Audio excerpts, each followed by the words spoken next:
This is my story about wanting to complete the Norfolk Coast Mighty Hike this year, and I'll go to a few bits of detail about why I wanted to do that, and the reasons for it.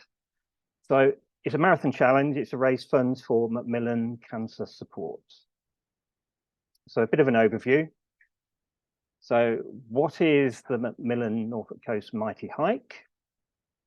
Why am I doing it? And who am I doing it for? I have a little bit on the marathon challenge itself, and we're also going to talk about Macmillan Cancer Support itself, and that's where our special guest, Michelle, comes in. Who'll explain a little bit about the charity. So the Mighty Hike itself, rather than me tell you about the event, there's a little video here that actually goes into what it's about, and you'll be able to see for yourself. So we have a video to show.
So why the marathon? Why Norfolk? Why Macmillan? So I've run 4 marathons before, and I've always felt there'd be a 5th one that I could do. Not quite sure why that was, but that was just a feeling that I had. I love the Norfolk coast. I've had a goal of walking the coastal path for over 30 years, and I felt I needed a challenge and a purpose as well. And I want to honour those people who are special to me and those who do special things for other people. So this event, when I first found out about it back in January, the Norfolk Coast Mighty Hike for Macmillan Cancer Support was a brilliant way where I could achieve all those things in one amazing event. And we've all been touched by cancer in some way. We all know that there'd be a parent, a child, a sibling, a friend. Some may have passed, someone may be going through treatment right now. But another thing we need to think about as well is that we never know whether this is something that we're going to face in the future. So that's why we need to do what we can today to make sure that all the necessary support is in place. And here's my inspiration for this event. This is Jerry Smith. This is my late father-in-law who passed away in January 2020. He was a loving dad and granddad, and he fought valiantly against cancer and arthritis for many years. But as you can see by that picture, his smile and good humour always shone through. But am I up to the challenge of doing a marathon? Well, I have a history, and it starts in a different century. Am I an elite performer? Well, judging by this photo, you could question that if you look in the background there. You know, 1995 was the first one I did, 6 hours, 5 minutes. 97, 5 hours, 35, getting a bit better. And the personal best, 5 hours, 9 minutes, 5 seconds. But would I do it in 99? Well, you can see I got across the line in 98. But one of the things I wanted to think about with this event is that how many people were inspired about doing it with the TV coverage? Who thought about it afterwards? How many researched about entering? And how many started training even before they had a place to the next year? And some numbers about that: 87,000 people applied to enter the race, 43,775 applications accepted. So that's about half, but only 31,000 actually started the race and 30,000 finished it. Now, I know we're talking about Macmillan there, and we'll get into some of the details about that event shortly, but I wanted to sort of give an idea here that just having the idea of taking part in something, there is more to do to actually make it all a reality. And any goal we set ourselves starts with the thought. It can only become a reality through action. So was I ready for London in 99? Well, I hadn't applied for London as my life had changed. I was an expectant father at that point, and I'd done no training, so I wasn't prepared. But Age Concern offered me a place for just 8 weeks before the event, which was on Sunday, the 18th of April. My unborn child was due 9 days before that, so everything about it made no sense. But come that year, the 4th year, my daughter Hannah, she did come along. I set a personal worst of 6 hours, 30 minutes, but that didn't matter. I was open to an opportunity to see where it would take me. And that's pretty much what I'm saying about this event. I thought it was something that was really worth doing for a great cause. And I'd just taken part to enjoy the experience. And the race is long, and in the end, it is only with yourself. So going back to why am I doing Macmillan Mighty Height Marathon? It's to challenge myself, to inspire others. It's to honour special people who are no longer with us, and of course those who are doing special things today and in the future. And it's to raise funds for Macmillan Cancer Support to ensure services remain in place for everyone who needs them today and in the future. And there we have it. There's the link on the screen. I'll make that available as well if anyone would like to donate. And I'd like to bring Michelle in now to ask some questions. Thank you, Michelle, for being part of this. I really appreciate that. We've chatted a few times recently, but I wanted to ask you about the charity, a little bit about the history of the organisation and the work that it does. Yeah, so I don't know if you're able to, Jez, but we have got the history of Macmillan video. If you're able to play that. Macmillan began with a gift that changed cancer support in the UK forever. In 1911, a young man, Douglas Macmillan, was given £10 by his father who was dying of cancer. At the time, cancer was a medical mystery. Unlike today, there were limited treatment options, no support, and often little compassion. Having seen his father's experience, Douglas was determined to improve things for other people. He used the gift he'd been given to found the Society for the Prevention and Relief of Cancer, which over the years became Macmillan Cancer Support. We've always taken the time to listen. Good afternoon, National Society for Cancer Relief, Patients Department. And we've always treated people as people, not just patients. I'm just mum again. I'm washing and ironing and screaming and shouting and just doing my normal things. In the early days, we hand-delivered supplies like food and coal and offered grants for things like medical fees, artificial limbs, hot water bottles and holidays. One man was even given a budgie for company. Back in the 30s, our first visitors offered practical support at home. The first Macmillan nurse arrived in the 1970s. Throughout our history, we've been powered by volunteers. We were up and running for nearly 20 years before our first paid employee was hired. Today, Macmillan is a team of thousands of amazing volunteers, supporters, staff and partners. We have thousands of nurses and professionals all across the UK.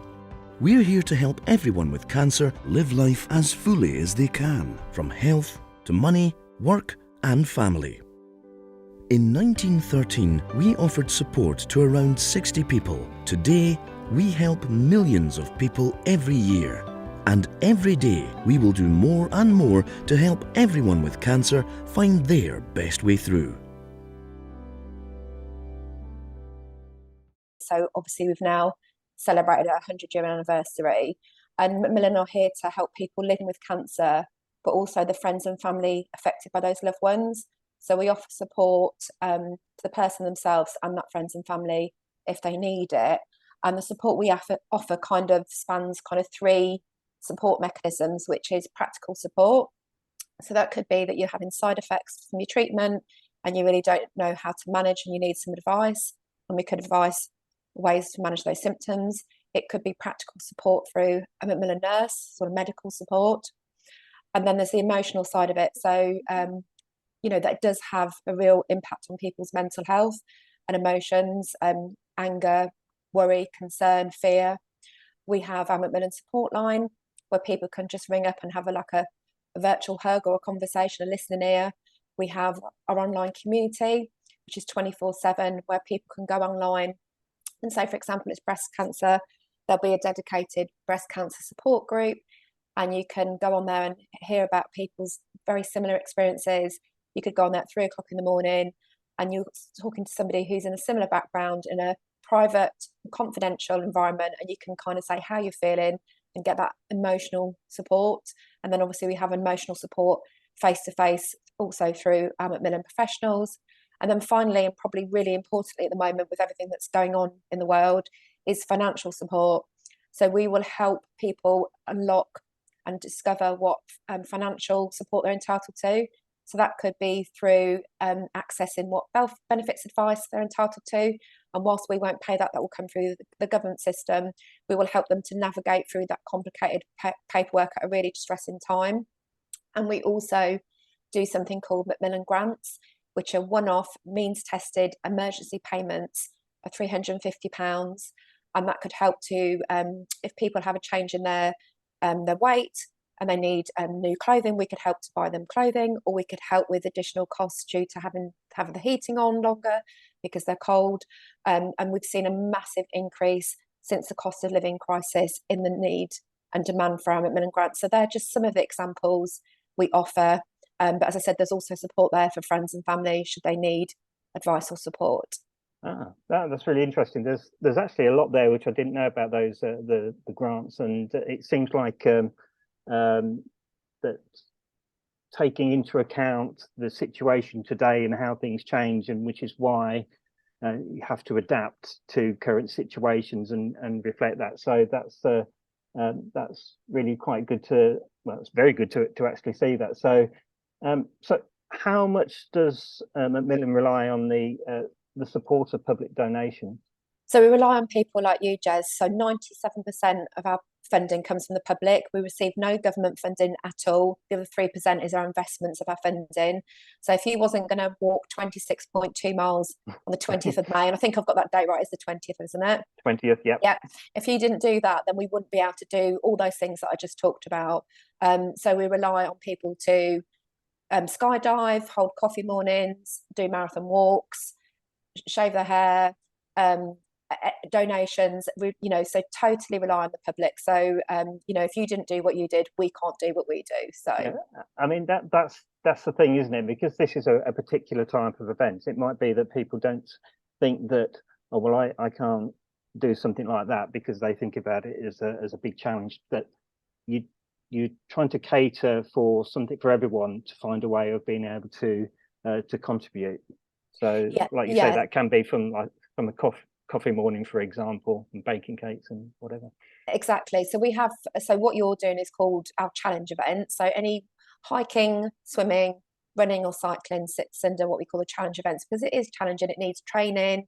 There's normally a minimum fundraising target. So there's that kind of aspect as well. But it's investment in your time and your training to do that. But then we have events like coffee morning, where you can just get together a few work colleagues or in your garden, have a bit of coffee and cake. Or you could do something like our May dog walking challenge.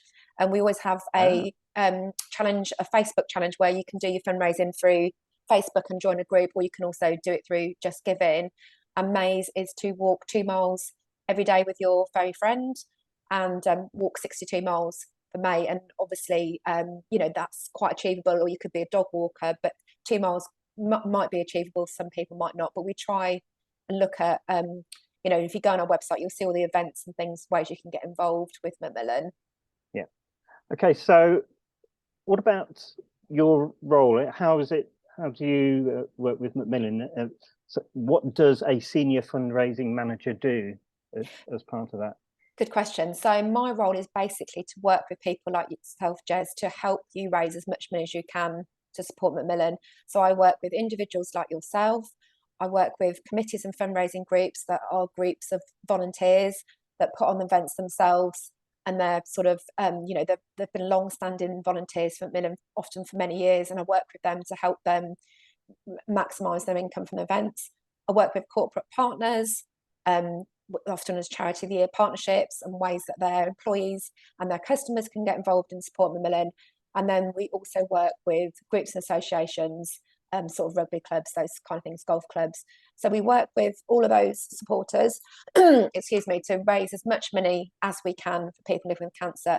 But also, and equally as important, is to raise awareness of our services and support for people living with cancer and their friends and family. Because the majority of our support, so sort of for every pound we sort of every 3 out of every £4 comes from people who've had support from Macmillan themselves. So they've, you know, they've been affected by cancer, their friends and family have, and they go on to do an event or give a donation to Macmillan. So it's really important that we give support to those people living with cancer, because they will support us back. But also, you know, we need to raise awareness of our services. Obviously, you don't need to, you know, to pick up a newspaper without reading the crisis the NHS is in. And the support that we give at Macmillan is a drop in the ocean in terms of cancer support. But you know, the NHS is really struggling, and we can give support, as I've talked about earlier, holistic support, emotional, financial, and practical support for people living with cancer. So we really do need to make everyone aware that it's accessible for everybody, and we're here for them no matter what, to try and help them navigate, you know, that journey. Yeah.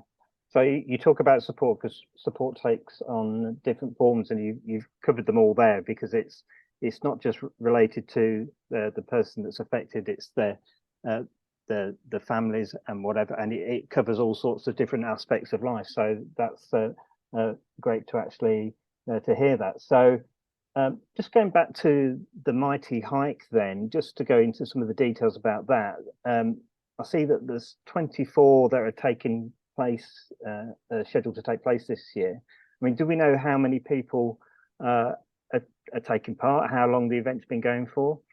Yes, we're hoping to have 27,000 people sign up this year. Wow. Which is just fantastic. So we started back in 2015, and at that time we had 5 hikes across the UK, and that's now grown to 24 this year.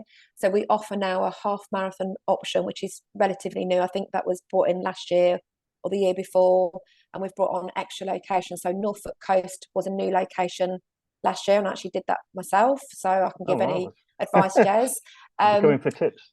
Yeah, so we also are looking at new locations for next year as well. So it's a really popular product. It is challenging. Don't underestimate how hard it is. You know, I know it's not a run, but it's still 26.2 miles, and also the half marathon. But it appeals to all different people. People do it on their own. They do it with work colleagues. They might just do it with a friend, or you know, a large group, often in support of loved ones or in memory. But you know, it does appeal to lots of different people, and it's a really popular product. And in that time, we've raised an amazing £40 million for people living with cancer. Wow. And we're hoping this year, yeah, it's just absolutely fantastic. And this year alone, we're hoping to raise £10 million this year just from the Mighty Hike. So you can see that how important it is to Macmillan in terms of our fundraising product.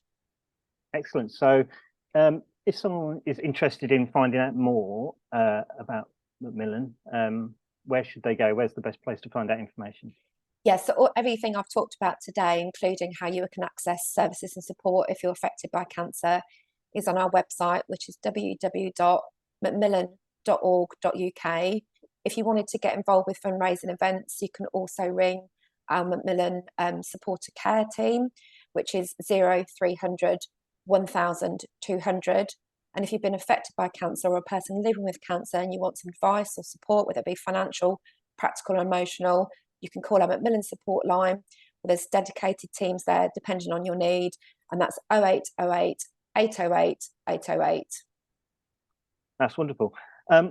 Just finally, I did notice that in your emails that we've exchanged a couple of emails on this, that in the signature it says we are Macmillan, we do whatever it takes with heart, with strength, and with ambition. And I think that's a lovely message to actually to end with. So thank you so much for your time, Michelle, and Yeah, that's great. I'm really looking forward to the event. I've got a school friend I know who's taking part. There's a friend of mine who's local to me. She's also taking part, and her family has had issues that they've been dealing with at this time. So it's close to home. We all know somebody, so if we're all sort of working in the same direction, we can actually achieve great things on that. Yeah, thank you so much for sharing your story today, Jez, and for inviting me along. And good luck for the 20th. You will absolutely love it, I can guarantee. Oh, really looking forward to it. Thanks very much. No, thank you so much.